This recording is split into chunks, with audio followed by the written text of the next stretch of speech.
Fait que, écoute, on va commencer. On sait tout qu'est-ce qui s'en vient cet été avec le repêchage. Tu sais, on commence à voir on commence à voir les classements, puis on voit que tu es en ce moment le meilleur en termes de classé de Québécois dans toute la QV. Euh, je sais que c'est pas nouveau pour toi, quand même un choix très élevé dans la JMQ. Ça fait quoi quand tu vois, dans le fond, le hype autour de ton jeu, puis dans les classements, ça te fait quoi quand tu regardes ça? Ouais, c'est sûr que c'est toujours le fun de voir ton nom en haut d'une liste, mais en gros, je veux pas le voir comme une distraction. Je pense que j'essaie d'utiliser un peu plus comme une motivation de dire je peux sortir là, je peux sortir encore plus haut, peu importe, juste c'est une motivation tu vois que tu arrives proche de ton but ultime d'être repêché dans NHL. Puis là, tu vois à quel point que j'ai la chance de peut-être pouvoir sortir tôt, milieu de première ronde, fin de première ronde, que ce soit plus tard, mais c'est juste une motivation de dire je suis capable de faire plus, je suis capable d'être plus haut, peu importe. L'année passée, j'ai un peu vécu avec les distractions d'être un premier choix, première moitié de saison, on dirait que j'étais arrivé, peut-être que j'overthinkais beaucoup, là, c'était un terme anglais, là, mais je pensais Ah beaucoup ouais. quand je jouais, tout ça, puis à un certain point, ça a peut-être affecté ma game un peu, puis après, j'étais arrivé, puis j'ai changé de mindset complètement, juste revenant à jouer ma game, jouer pour l'équipe, j'ai connu du succès après Noël, fait que c'est un peu de cette manière-là que je voulais commencer cette saison-là, en sachant que c'était une grosse saison pour moi, puis jusqu'à maintenant, je deal assez bien avec ça. C'est exactement ça que je voulais apporter à la conversation parce qu'en effet, tu as eu vraiment une saison l'année passée à deux volets. Mais ce que j'ai trouvé intéressant, c'est que tu as pris ce momentum-là avec toi jusqu'à l'été et ensuite en début de saison. Donc, l'été, on peut s'en parler aussi. Le tournoi Linka Gretzky, où tu as marqué, c'était quoi, 6 buts en 5 matchs, et était très, très impliqué en attaque. Et écoute, l'équipe était une équipe de All-Star, on va se le dire, mais tu figurais très bien parmi ce groupe de joueurs-là. Puis ça l'a vraiment élevé le ton parce qu'on se disait, OK, est-ce qu'il y a eu une bonne fin de saison parce que le Phoenix a eu une bonne fin de saison ou est-ce que c'est vraiment un bon développement? Puis on a vu un bon développement. Et c'est là où ce que j'aimerais en apporter. C'est quoi que tu crois que tu parles de jouer ta game, mais y a-tu des aspects de ton jeu que tu crois que tu as pu améliorer durant la période estivale? C'est sûr que je te dirais que je pense que l'élément déclencheur, un peu comme tu l'as dit, c'était vraiment le tournoi Linka Gretzky. Je pense que je suis arrivé là, puis veux pas, j'avais je voulais faire l'équipe. Je suis arrivé là avec un idée en tête. J'avais connu un excellent U17. Fait que, j'étais arrivé, j'ai eu vraiment un camp pas bon. J'étais arrivé là, mon camp était vraiment pas bon. À un certain point, je commençais à me questionner j'allais-tu faire l'équipe ou non. Le camp il était vraiment pas en ma faveur, mais en fin de compte, j'ai fait l'équipe, je suis arrivé là, commencé troisième ligne, quatrième ligne, puis j'ai monté jusqu'à la première, mais c'est vraiment ce tournoi-là qui m'a permis de trouver mon identité en tant que joueur. Dans mon cas, je suis un power forward, un gars qui aime ça être à l'entour du filet, un joueur qui est physique, un joueur qui n'a pas peur d'être dans le trafic, de déranger l'adversaire. Je te dirais que c'est vraiment à ce moment-là que j'ai pu si on veut me réaliser quel type de joueur, quel type d'énergie je peux amener au prochain niveau. Mais avant ça, je pense que j'avais pas nécessairement. Je pense que c'est pas nécessairement quelque chose que j'ai amélioré. C'est sûr que j'ai amélioré plein d'affaires au courant de l'été, mais je pense que c'était vraiment là que j'ai pu rassembler tous les morceaux de mon jeu et faire comme ça, c'est mon identité, c'est ça que je veux amener à un niveau professionnel. Puis à partir de là, je suis revenu à Sherbrooke. C'était exactement ce game-là que j'ai joué là-bas, que je voulais ramener à Sherbrooke. Parce que j'ai vraiment réalisé là-bas que c'est cette game-là qui va me permettre de jouer peut-être au niveau professionnel un jour et non la game de skills. Je ne suis pas un joueur de Ouais. tapeur, mais un peu d'énergie et de grit. Fait que c'est vraiment cette game-là que j'essaie de développer puis d'assembler ça avec le skills puis le IQ que j'ai aussi. Mais c'est ça que c'est ça que j'ai vu, puis c'est ça que j'ai observé durant les débuts des matchs, spécialement lorsque plusieurs de tes coéquipiers étaient au camp d'entraînement dans la Ligue nationale. Tu dominais sur le premier trio avec le Phoenix et on voyait ce game de power forward. On trouvait que tu apportais la rondelle beaucoup plus souvent vers le filet dans les zones dangereuses. Puis est-ce que ça rentre dans ton concept de jouer ta game de power forward, ceci? Parce que tu dis que tu n'es pas nécessairement un gars de skills ou c'est pas ce genre de joueur-là qui va te permettre de devenir un joueur dans la Ligue nationale. Mais il faut se le dire aussi, il y a des skills là-dedans, il y a un tir foudroyant aussi. Donc, sais, le mold, l'espèce de mule de power forward, est-ce que c'est quelque chose que tu veux travailler davantage pour essayer de faire ça, ton identité même professionnelle? Oui, absolument. Puis, tu l'as dit, juste pour préciser, là, je suis conscient que j'ai un certain skill base, si on veut. Là, je veux dire, je suis quand même capable de jouer un contre un joueur, puis de jouer en espace restreint, puis tout ça. Mais mon point, c'est que c'était pas mon élément principal de ma game. Là. Fait que, je te dirais que ma game est plus basée en tant que power forward. Justement, comme tu dis, donner des rondelles au but, d'être dans le trafic, qu'il y a le pas qui est en haut, d'être alentour du net, des batailles un contre un, de gagner mes batailles. Oui, mettons, amener des pucks au net, c'est quelque chose que, encore une fois, au Linka, j'ai fait, puis j'ai connu du succès. C'est peut-être pas quelque chose que j'avais dans ma game à mes 16 ans à Sherbrooke, ou peut-être plus difficile, ou moins de confiance pour des fois rentrer au filet, couper un défenseur de même, mais c'est certain qu'en tant que power forward, c'est un élément de ma game que, encore aujourd'hui, j'essaie d'améliorer, de déborder un défenseur, puis faire confiance à ma vitesse, à ma force physique, de couper au filet, ou juste des fois prendre le milieu, prendre des lancers dans le slot. Au Linka, j'ai vraiment développé aussi. C'est comme je dis, je parle beaucoup du Linka, mais c'est vraiment là que je me suis trouvé un peu en tant que joueur. Puis, j'ai appris à faire confiance à mon lancer là-bas. C'est quelque chose non plus que je n'avais pas dans ma game nécessairement à 16 ans. Des fois, je finissais des games avec 0 shot, une shot. Puis ici, cette année, c'est arrivé quelques fois que j'avais 4-5 shots. C'est quelque chose que tranquillement, pas vite, j'apprends un peu à utiliser de plus en plus. Je sais que j'ai un bon lancer. Puis, j'ai réalisé que je pouvais l'utiliser plus. Puis, c'est ce que j'essaie de faire aussi à Sherbrooke. Fait que, c'est vraiment ça. Puis, des fois, je m'amuse un peu à regarder comme les stats avancées de où est-ce que je score mes buts, où que mes shots sont prises. Puis, je te dirais que 90%, ça se passe entre les 2 points de mise en jeu en plein milieu de la slot. Fait que, des fois, juste en regardant des choses de même, c'est là que je réalise que ma game, c'est vraiment là. C'est vraiment là que ça se joue. Puis, c'est là que je veux améliorer ma game le plus possible.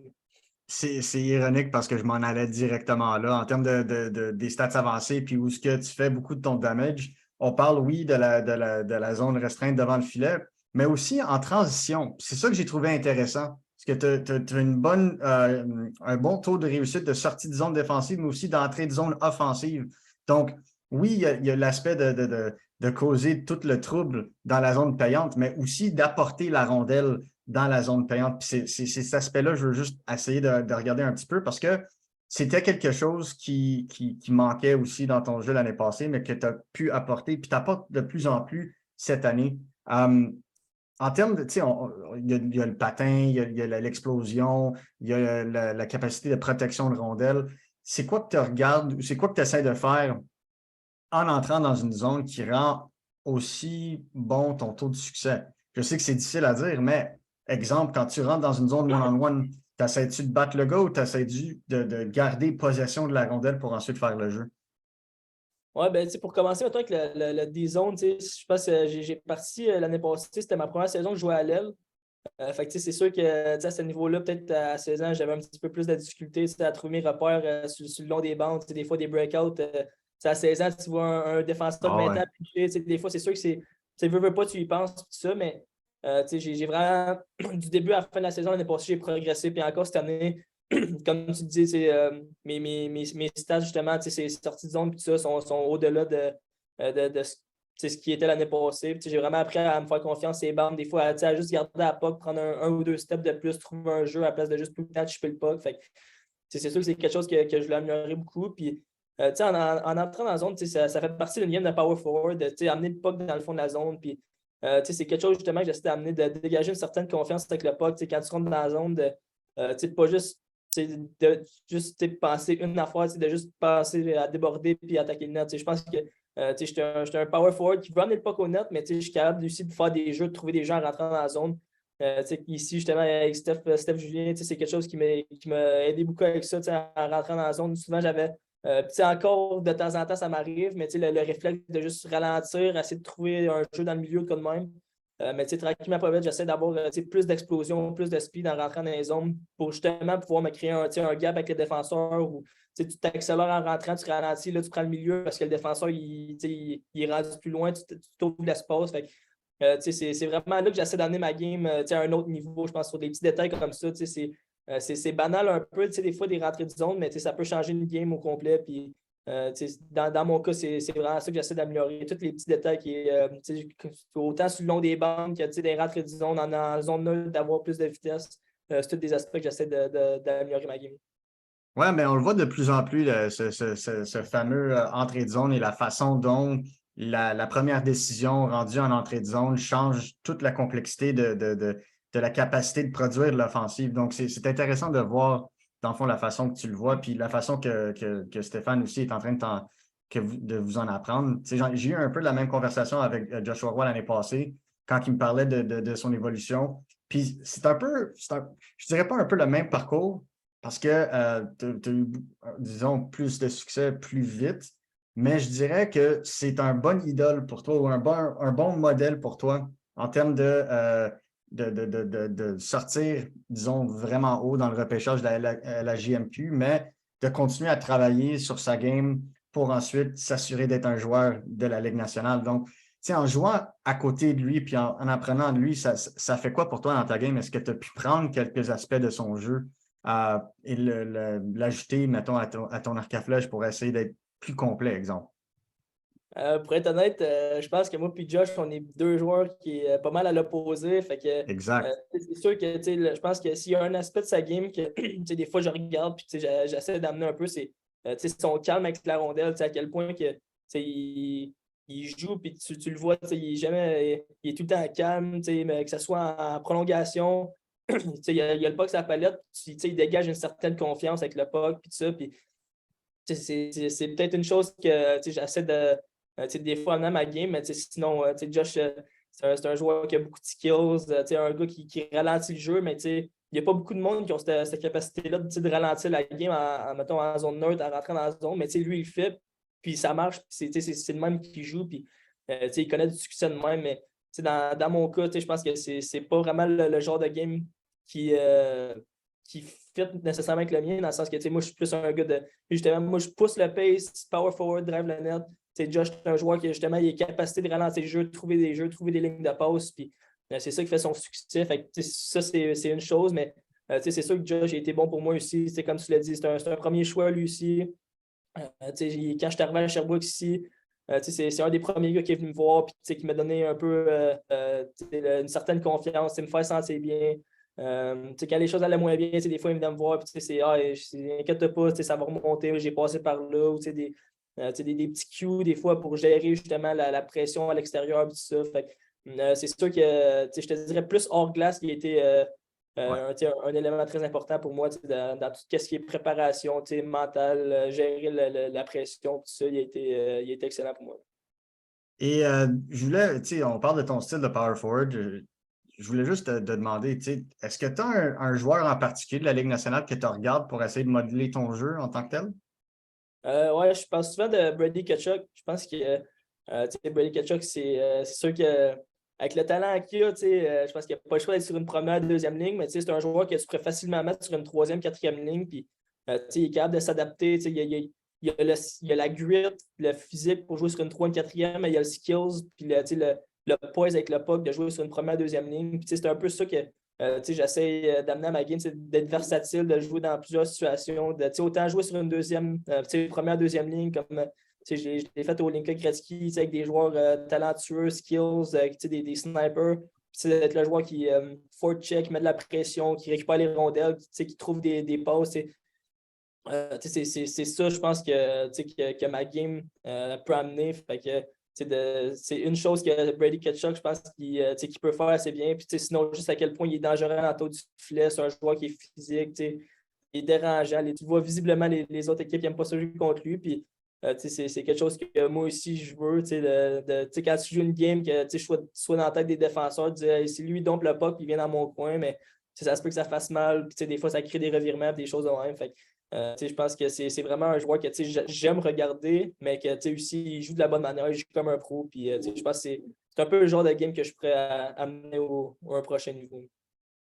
Et ma petite dernière question, c'est certain que il y a du positif et du négatif à avoir un père qui a déjà joué dans la Ligue nationale. Ma question étant, c'est quoi ce genre c'est quoi les genres de conversations que tu peux avoir pour essayer d'améliorer ta game, mais aussi de garder la distance entre joueurs et parents quand tu essaies de parler de hockey, exemple? Ouais, ben honnêtement, je vois pas nécessairement de négatif là-dedans, d'avoir un père qui a joué à NHL. Au contraire, je pense que c'est un outil, une personne que j'ai la chance d'avoir que peu de gens ont. Que j'essaie d'utiliser le plus possible. Il l'a vécu, c'est quoi jouer junior, il l'a vécu, c'est quoi être repêché national, il a vécu une carrière NHL de 11 ans. Fait, c'est toutes des petites choses que il est capable de m'aider avec. C'est quoi que ça prend pour se rendre au prochain niveau. Puis à ce temps, il est encore dans le monde du hockey. Fait, il parle avec des scouts, parle avec des équipes, coach les Voltigeurs de Drummondville, travaille RDS, beaucoup de contacts, tout ça. Fait c'est juste il sait ce que les recruteurs recherchent, toutes les petites choses de même qu'il est capable de m'aider dans une année importante comme ça, à juste focus, garde ton calme, fais les choses de la bonne manière. C'est sûr que j'ai la chance de l'avoir proche de moi, puis je l'utilise le plus possible, mais sinon, côté hockey, c'est sûr qu'il m'aide beaucoup avec ma game. Les petits détails, il ne me coach pas. Par exemple, c'est quelque chose que j'aime de notre relation, si on veut. Là, il n'essaie pas de prendre la job du coach. Tout ce qu'il me dit après une game de même, c'est plus des petits détails comme sur un track back, mettons un back check. T'as échappé ton gars, il a fly by à côté. Ou sur le forward check, quand il y a un gars qui faut check, mais d'être plus proche d'arriver deuxième, des petites choses de même que c'est pas nécessairement de la structure, mais plus des petits détails dans ma game que les recruteurs recherchent. Fait, pour moi, honnêtement, c'est que du positif que j'en tire des conversations avec mon père. Puis, tout ce qu'il me dit, ça fait du sens pour moi, puis ça marche aussi. Puis, c'est sûr que des fois, il y a des choses que tu ne peux pas nécessairement entendre, mais je pense que c'est, comme j'ai dit, il l'a vécu, c'est ça prend à quoi. Fait, c'est important d'utiliser des ressources de même. J'ai la chance d'avoir aussi un frère qui est un modèle pour moi, puis un cousin qui est en Ligue nationale aussi. Exact. Je suis bien entouré dans ce sens-là, puis je vais les utiliser le plus possible. Mais c'est excellent. Écoute, je sais que c'est toujours le fun d'avoir une telle relation. Tu sais, c'est dans le hockey, des fois, tu as l'opposé aussi, où c'est un parent qui va overcoach, mais c'est certain qu'avec ce détail-là, c'est super intéressant. Puis écoute, tu l'as dit, ton cousin il joue dans la Ligue nationale aussi. Ça fait une couple de saisons maintenant. Donc, pour moi, je pense que tout est bien on track, on va se dire, excuse-moi de l'anglicisme, pour le restant de ta saison. Moi, écoute, je sais que je dois te laisser bientôt, mais je voulais juste simplement te remercier pour ton temps aujourd'hui, Ethan. Je sais que c'est assez pour donnant ces temps-ci, mais comme j'ai dit à Joshua quand je l'ai vu au Centre Bell, j'aimerais simplement juste vous souhaiter la meilleure des chances en fin de saison et en série. J'espère que cette fois-ci, on va voir la Coupe Mémoriale. Merci beaucoup, c'est très apprécié.